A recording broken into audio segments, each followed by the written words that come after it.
إنه كان فاحشة وساء سبيلا.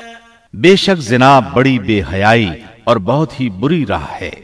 بہرحال یہ مفسرین اور مورخین کے اقوال ہیں، اس بارے میں کوئی صحیح حدیث نہیں ملتی. اتنا ہے کہ آپ نے کوئی ایسی چیز دیکھی ضرور تھی جس کی بنا پر آپ کو خیال تک نہ آیا، اور برہان اللہ ہی کی طرف سے تھی، اس نے انہیں سوچنے بھی نہ دیا. اللہ آیت نمبر 24 میں فرماتے ہیں كذلك لنصرف عنه السوء والفحشاء إنه من عبادنا المخلصين. اس طرح ہم نے انہیں اس برائی اور بے حیائی سے بچا لیا کیونکہ وہ ہمارے مخلص بندوں میں سے تھے. اللہ نے آپ کو صرف زنا سے نہیں برائی سے بھی بچا لیا. یہ اس بات کی دلیل ہے کہ آپ نے ارادہ تک نہیں کیا. پھر اسی آیت میں اللہ نے آپ کو اپنا برگزیدہ بندہ فرمایا، اور یہ ممکن ہی نہیں کہ کوئی انسان اللہ کے برگزیدہ بندوں میں سے بھی ہو اور پھر کفر بھی کرے. ہرگز ممکن نہیں. انبیاء ایسی باتوں سے پاک رہتے ہیں. عزیز مصر کی بیوی نے اصرار کیا، آپ کو مجبور کیا، اور لگی چمٹنے تو یوسف علیہ السلام وہاں سے بھاگے. عزیز کی بیوی آپ کے پیچھے بھاگی. اللہ تعالیٰ نے آیت 25 میں اس واقعے کو یوں بیان فرمایا ہے واستبق الباب وقدت قميصه من دبر وألف يا سيدها لدى الباب قالت ما جزاء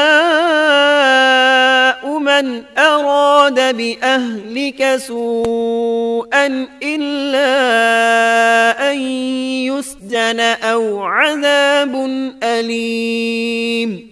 اور دونوں دروازے کی طرف دوڑے اور اس عورت نے یوسف کا کرتا پیچھے کی طرف سے کھینچ کر پھاڑ ڈالا اور دروازے کے پاس ہی عورت کا شوہر دونوں کو مل گیا تو کہنے لگی جو شخص تیری بیوی کے ساتھ برا ارادہ کرے بس اس کی سزا یہی ہے کہ اسے قید کر دیا جائے یا اور کوئی دردناک سزا دی جائے.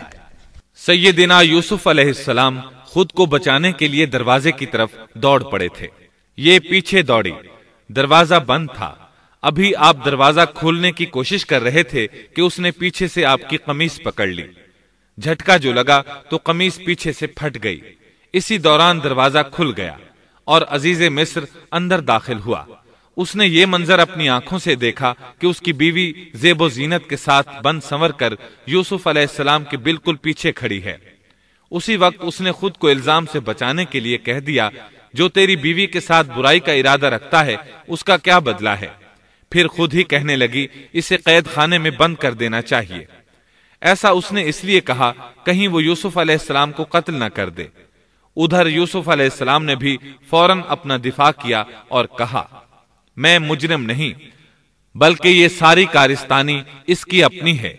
آیت 26 اور 27 میں ہے قال هي راودتني عن نفسي وشهد شاهد من أهلها إن كان قميصه قد من قبل فصدقت وهو من الكاذبين وَإِن كَانَ قَمِيصُهُ قُدَّ مِن دُبُرٍ فَكَذَبَتْ وَهُوَ مِنَ الصَّادِقِينَ.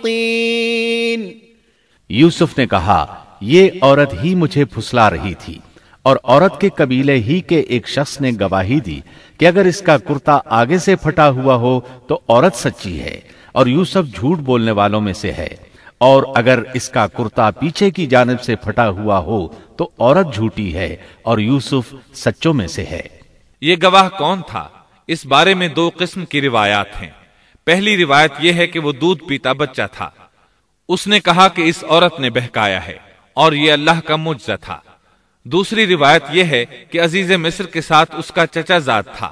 اس نے کہا قمیص دیکھو کہاں سے پھٹی ہے، پیچھے سے پھٹی ہے تو یوسف سچے، اور آگے سے پھٹی ہے تو پھر وہ سچی ہے، یوسف جھوٹے ہیں. آیت نمبر 28 میں آتا ہے فَلَمَّا فلما رأى قميصه قد من دبر قال إنه من كيدكن إن كيدكن عظيم۔ سو جب خاوند نے دیکھا کہ یوسف کا کرتا پیٹھ کی جانب سے پھٹا ہوا ہے تو صاف کہہ دیا کہ یہ تو عورتوں کی چال بازی ہے، بے شک تمہاری چال بازی بہت بڑی ہے۔ سید قطب کہتے ہیں عزیز مصر ان لوگوں میں سے تھا جن کے نزدیک شرف کی کوئی قیمت نہیں تھی، اگر اس میں غیرت ہوتی تو اس کا خون کھولتا، وہ عورت پر برہم ہوتا، لیکن اس نے غصے کے بغیر کہا۔ آیت 29 میں ہے یوسف اعرض عن هذا واستغفری لذنبک انکی کنت من الخاطئین۔ یوسف اب اس بات کو جانے دو اور اے عورت تو اپنے گناہ سے توبہ کر، بے شک تو گناہ گاروں میں سے ہے۔ اس کے علاوہ اس نے کوئی اور بات نہ کی، یہاں تک کہ یوسف علیہ السلام کو گھر ہی میں رہنے دیا، جدا بھی نہ کیا۔ لیکن پھر یہ خبر شہر میں آگ کی طرح پھیل گئی، عورتیں طرح طرح کی باتیں کرنے لگیں، لوگ عزیز مصر کی بیوی کو تانے دینے لگے۔ آیت 30 میں ہے وقال نسوة في المدينة امرأة العزيز تراود فتاها عن نفسه قد شغفها حبا إنا لنراها في ضلال مبين۔ اور شہر کی عورتوں میں چرچا ہونے لگا کہ عزیز مصر کی بیوی اپنے جوان غلام کو اپنا مطلب نکالنے کے لیے بہلانے پھسلانے میں لگی رہتی ہے، اس کے دل میں یوسف کی محبت بیٹھ گئی ہے، ہمارے خیال میں تو وہ سری گمراہی میں ہے۔ یہ چرچا ہونے لگا کہ عزیز مصر کی بیوی ایک غلام کے ساتھ برائی پر تل گئی، اگر کسی آزاد کے ساتھ ایسا کرتی تو معاملہ اور تھا، غلام سے محبت کر بیٹھی، یہ تو اس نے بے وقوفی کی انتہا کر دی، اس طرح اسے خوب برا بھلا کہا گیا۔ یہ خبر عزیز مصر کی بیوی تک بھی پہنچ گئی۔ آیت 31 میں ہے فلما سمعت بمكرهن أرسلت إليهن وأعتدت لهن متكئا وآتت كل واحدة منهن سكينا وقالت اخرج عليهن فلما رأينه أكبرنه وقطعن أيديهن وقلن حاش لله ما هذا بشرا إن هذا إلا ملك کریم۔ اس نے جب ان عورتوں کی پرفریب مکارانہ باتیں سنی تو انہیں بلوا بھیجا اور ان کے لیے ایک مجلس مرتب کی اور ان میں سے ہر ایک کو چھری دی اور کہا اے یوسف ان کے سامنے چلے آؤ۔ ان عورتوں نے جب اسے دیکھا تو بہت بڑا جانا اور اپنے ہاتھ کاٹ لیے اور زبان سے نکل گیا کہ اللہ کی پناہ، یہ انسان تو ہرگز نہیں، یہ تو یقیناً کوئی بہت ہی بزرگ فرشتہ ہے۔ وضاحت اس کی یہ ہے کہ اس عورت نے اپنے گھر میں ایک دعوت کا انتظام کیا، تمام عورتوں کو اس دعوت میں بلایا، دعوت کا انتظام اس طرح کیا کہ سب کے لیے ایک تکیہ لگایا، پھل سامنے رکھے اور ہر ایک کو ایک ایک چھری تھما دی، ساتھ ہی یوسف علیہ السلام سے کہا کہ مجلس میں آ جائیں۔ جب یوسف علیہ السلام آئے تو وہ انہیں دیکھ کر مبہوت رہ گئیں، ان کے حسن سے اس قدر متاثر ہوئیں کہ اپنا ہوش نہ رہا اور پھلوں کے بجائے اپنے ہاتھ کاٹ ڈالے، لیکن اس کا انہیں احساس تک نہ ہوا۔ سبحان اللہ، کیا حسن تھا جس کی وجہ سے انہوں نے اپنے ہاتھ کاٹ لیے اور خبر تک نہ ہوئی۔ کہنے لگیں یہ تو کوئی فرشتہ معلوم ہوتا ہے، انسان اتنا خوبصورت کیسے ہو سکتا ہے۔ آیت 32 میں ہے قالت فذلكن الذي لمتنني فيه وَلَقَدْ رَاوَدتُّهُ عَن نَّفْسِهِ فَاسْتَعْصَمَ وَلَئِن لَّمْ يَفْعَلْ مَا آمُرُهُ لَيُسْجَنَنَّ وَلَيَكُونًا مِّنَ الصَّاغِرِينَ۔ اس وقت عزیز مصر کی بیوی نے کہا، یہ ہے وہ جس کے بارے میں تم مجھے تانا دے رہی تھی۔ میں نے ہر چند اس سے اپنا مطلب حاصل کرنا چاہا، لیکن یہ بال بال بچا رہا، اور جو کچھ میں اس سے کہہ رہی ہوں اگر یہ نہ کرے گا تو یقیناً یہ قید کر دیا جائے گا، اور بے شک یہ بہت ہی بے عزت ہوگا۔ یہ آیت اس بات کی واضح دلیل ہے کہ یوسف علیہ السلام نے برائی کا ارادہ نہیں کیا تھا۔ پھر بات یہیں پر ختم نہیں ہو گئی، بلکہ تمام عورتیں یوسف علیہ السلام پر ٹوٹ پڑیں۔ ان میں سے ہر ایک کی خواہش تھی کہ یوسف علیہ السلام اس سے محبت کریں اور بے حیائی کا ارتکاب کریں۔ اپنی عزت اور شرف کو انہوں نے خاک میں ملا دیا۔ یوسف علیہ السلام کے حسن پر فریفتہ ہو گئیں۔ اس کیفیت کو دیکھ کر یوسف علیہ السلام نے اپنے رب سے دعا کی۔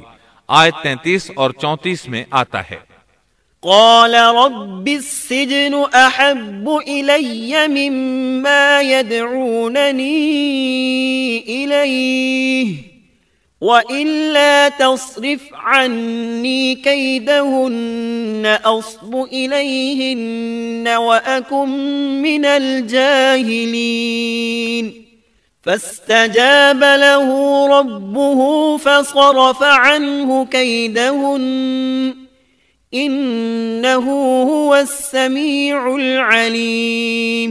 یوسف نے دعا کی کہ اے میرے پروردگار، جس بات کی طرف یہ عورتیں مجھے بلا رہی ہیں اس سے تو مجھے جیل خانہ بہت پسند ہے۔ اگر تو نے ان کا مکر و فریب مجھ سے دور نہ کیا تو میں تو ان کی طرف مائل ہو جاؤں گا اور بالکل نادانوں میں جا ملوں گا۔ اس سے ظاہر ہوا سب عورتیں یوسف علیہ السلام کو اپنی طرف متوجہ کر رہی تھیں۔ انہوں نے ہر طریقہ اختیار کیا، لیکن یوسف علیہ السلام نے کسی ایک کی طرف توجہ نہ دی۔ اللہ نے انہیں بچا لیا اور عورتوں کی چال کو ناکام بنا دیا۔ اس واقعے کی خبر بھی لوگوں میں پھیل گئی۔ عزیز مصر کی بیوی کو پتہ چل گیا کہ یہ خبریں پورے شہر میں پھیل گئی ہیں اور لوگ اسے ہی قصوروار ٹھہرا رہے ہیں۔ تب وہ اپنے خاوند کے پاس گئی، اس سے کہا، اب کیا کیا جائے؟ سب لوگ مجھے ہی الزام دے رہے ہیں، معاملہ بہت پھیل گیا ہے، اس بات کو دبانے کے لیے کچھ کرنا چاہیے۔ عزیز مصر نے کہا، پھر کیا کیا جائے؟ آخر آپس میں مشورہ ہوا، دونوں اس پر متفق ہو گئے۔ ابن عباس رضی اللہ عنہما فرماتے ہیں، انہوں نے یوسف علیہ السلام کو ایک گدھے پر سوار کیا اور ایک ڈھول والا ساتھ کر دیا اور یہ منادی کرائی کہ اس عبرانی غلام نے اپنی مالکہ کے ساتھ برائی کی کوشش کی ہے، لہٰذا اسے اس جرم کی پاداش میں جیل میں ڈالا جاتا ہے۔ گویا انہوں نے اپنے پر سے الزام ختم کرنے کا یہ منصوبہ سوچا۔ اس بارے میں اللہ آیت 35 میں فرماتے ہیں، ثم بدا لهم من بعد ما رأوا الآيات ليسجننه حتى حين۔ پھر ان تمام نشانوں کے دیکھ لینے کے بعد بھی انہیں یہی مصلحت معلوم ہوئی کہ یوسف کو کچھ مدت کے لیے قید خانے میں رکھیں۔ انہوں نے یہ اس لیے کہا تاکہ یوسف علیہ السلام پر تہمت لگائی جا سکے۔ اس طرح یوسف علیہ السلام قید خانے میں آ گئے۔ ان کے ساتھ 2 نوجوان اور قید خانے میں بھیجے گئے تھے۔ کچھ دن ساتھ رہنے کے بعد وہ جان گئے کہ یوسف علیہ السلام نیک سیرت انسان ہیں، عبادت گزار نوجوان ہیں۔ ایک رات دونوں نوجوانوں نے خواب دیکھے۔ صبح ہوئی تو دونوں یوسف علیہ السلام کے پاس گئے اور اپنا اپنا خواب سنایا۔ قرآن کریم آیت 36 میں اس کو یوں بیان کرتا ہے، قال احدهما انی ارانی اعصر خمرا وقال الآخر انی ارانی احمل فوق رأسی خبزا تأکل الطیر منه نبئنا بتأویلہ انا نراک من المحسنین۔ اس کے ساتھ ہی 2 اور جوان بھی جیل خانے میں داخل ہوئے۔ ان میں سے ایک نے کہا کہ میں نے خواب میں اپنے آپ کو شراب نچوڑتے دیکھا ہے، اور دوسرے نے کہا میں نے اپنے آپ کو دیکھا ہے کہ میں اپنے سر پر روٹی اٹھائے ہوئے ہوں،